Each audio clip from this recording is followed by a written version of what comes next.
Et on retrouve Jonathan Béard ce matin en direct du Costa Rica, agitateur, entrepreneur, organisateur de plusieurs runs et manifestations pour Sarah Halimi. Jonathan, bonjour.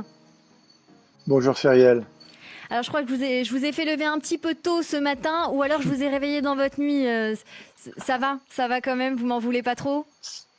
C'est parfait, vous êtes merveilleuse. Bon, très bien. Alors, nous sommes avec vous ce matin pour parler du grand rassemblement citoyen Provax que vous avez lancé hier dans les médias et sur les réseaux sociaux. Le rendez-vous est prévu pour le dimanche 19 septembre prochain sur le parvis des droits de l'homme à Paris. Qui est derrière tout ça? Racontez-nous ce qui va se passer. Alors, qui est derrière tout ça? Avec Franck Tapiro, après le rassemblement pour Sarah Halimi, on s'est dit qu'il fallait faire vraiment avancer les choses. Que ce qui avait eu lieu pour Sarah Halimi le 25 avril était le début de quelque chose, d'un mouvement citoyen. Parce qu'aujourd'hui, on voit qu'on a plein de problèmes dans notre société, etc. Je pense qu'on va en parler un petit peu plus tard. Mais ce passé, eh bien, c'est un peu à l'image de ce qu'on a fait le 20 avril. Mais avec un nouveau lobby. Ici, c'est les personnes qui ont envie de construire, les personnes qui ont envie de faire avancer le pays, les personnes pas contre, mais les personnes qui sont pour et qui ont envie de construire. Et c'est ça l'objectif, c'est de créer ce nouveau mouvement. Alors, vous avez décidé de faire ça en septembre. Au niveau du temps, est-ce que vous n'avez pas pensé à le faire un petit peu plus tôt? Là, le mois d'août, ça risque d'être compliqué. On est sur Radio J, donc on sait que début septembre va être assez chargé. Oui, vous avez Avec raison. Vous avez décidé de faire cette manifestation à Paris. Est-ce que vous avez pensé également à l'exporter partout en France, un petit peu ailleurs, ou c'est un peu la manifestation test? Alors, à l'image de ce qu'on avait fait pour Sarah Halimi le 25 avril, on laisse ces initiatives, on laisse des initiatives avoir lieu en région. Je vais même vous dire hier, j'étais avec une jeune fille qui est avocate à New York, notamment pour tout ce qui est un peu mouvement pour les Blacks américains, où elle disait qu'il y avait vraiment un souci au niveau du droit, au niveau de certaines réactions, etc. Et je lui expliquais le principe de ce mouvement, de créer un mouvement citoyen qui soit pour quelque chose, qui soit pour fédérer les communautés, qui soit pour construire, mais elle disait qu'elle adorait et qu'elle aimerait bien faire la même manifestation le 19 avril à New York. Donc on est en train de préparer le cahier des charges et on laisse les gens exporter et s'approprier ce mouvement. Donc ça pourrait faire des petits. En tout cas, le rendez-vous est donné à 14 h le dimanche 19 septembre prochain. Qui appelez-vous à venir manifester? Alors, je vais même le faire dans l'autre sens. Qui on n'appelle pas à manifester? Personne. En fait, toutes les personnes qui, qui en ont marre d'avoir des gens qui sont contre, qui en ont assez d'avoir des gens, euh, je prends un peu les devants, mais qui vont porter une étoile jaune pour un anti-vax, qui vont mettre un slogan, mais qui ne se reconnaissent pas dans ces choses-là et qui ne se reconnaissent dans aucun. On les invite à venir rejoindre parce qu'aujourd'hui, il faut qu'on avancer le pays. Et là, avec la tournure que ça prend, vous savez, il y a une espèce de mouvement qui s'amplifie, ce qu'on appelle les signaux faibles. Les signaux faibles nous donnent des indicateurs sur ce qui va se passer.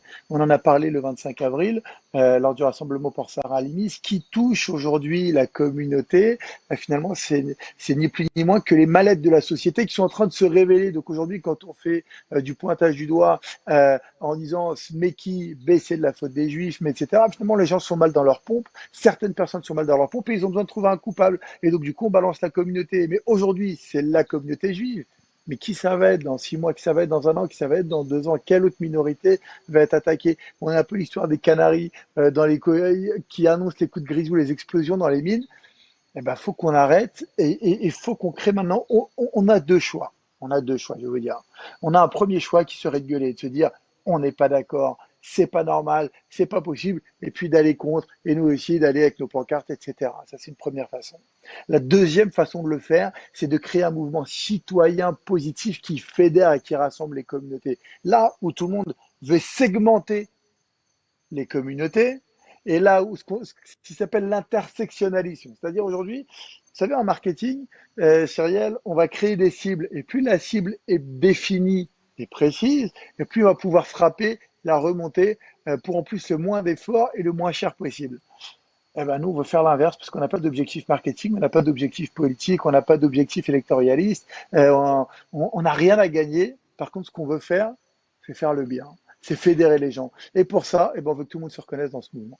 Alors justement, ce rassemblement pro-vax, vous dites, pour une liberté retrouvée, sans garantie, sans haine ni complotisme, pour un vrai vivre ensemble, c'est parce que vous ressentez aussi un ras-le-bol, notamment sur ce cumul de manifestations tous les week-ends depuis un mois et que parfois il faut rassembler pour montrer son accord à défaut de montrer son désaccord. Ouais, alors j'ai mis cette baseline qui, à mon avis, va évoluer comme d'habitude dans les prochaines 48-72 heures très très vite. Mais c'est surtout que quand on est contre, on va nulle part. Quand on est contre, on est juste là, on freine des quatre fers. Nous, ce qu'on veut, c'est proposer et c'est faire avancer. Et c'est, je vais vous dire, euh,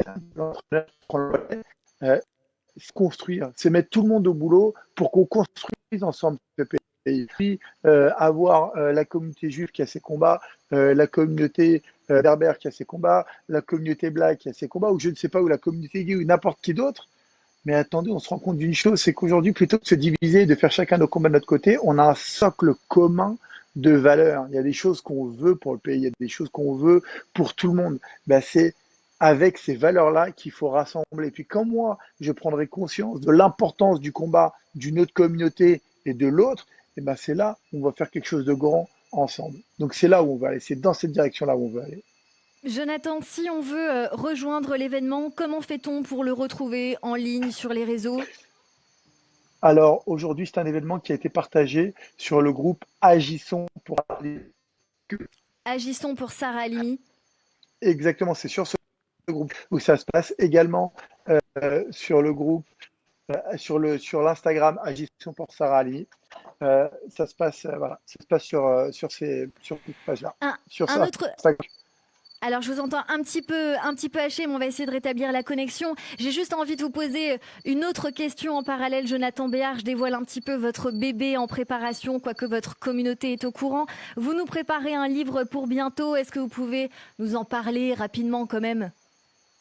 Bien sûr, avec plaisir. Toute l'idée de ce livre, c'est que eh ben, ça rejoint un peu le côté agitateur, c'est qu'on peut passer à côté de sa vie, on peut se réveiller à un moment et puis se dire mais qu'est-ce que j'ai fait de ma vie? Mais j'ai vécu et j'ai consommé mon temps sans jamais avancer, sans jamais me construire et sans jamais apporter quelque chose aux autres, sans jamais contribuer au bien-être des autres. Donc tout le livre reprend certaines méthodes inspirées de la PNL, inspirées un peu de l'ésotérisme et de la mystique juive, inspirées de la psychologie. Et l'objectif, c'est juste de secouer les gens et de leur donner un peu ce réveil pour qu'ils passent pas à côté de la vie, pour qu'ils vivent pleinement leur quotidien avec tout un tas d'exemples concrets, etc. Est-ce que vous avez une date de sortie prévue? Pas du tout présenté aux éditeurs, j'ai réécrit un dernier chapitre là cet été au mois de juillet. Les éditeurs, je Alors, la connexion bloque un petit peu, c'est pas grave, Jonathan Béard. De toute façon, vous reviendrez très bientôt sur Radio J pour nous en parler avec grand plaisir. Merci beaucoup, Jonathan Béard, Merci agitateur, Cyrielle. entrepreneur, avec plaisir ce matin pour nous parler du grand rassemblement citoyen Provax qui aura lieu dimanche 19 septembre prochain sur le parvis des droits de l'homme, place du Trocadéro à Paris à 14 heures. Et pour rejoindre l'événement, eh bien, rendez-vous sur la page Facebook Agissons pour Sarah Halimi, c'est noté. Merci et belle journée, Jonathan Béard. Merci Cyrielle.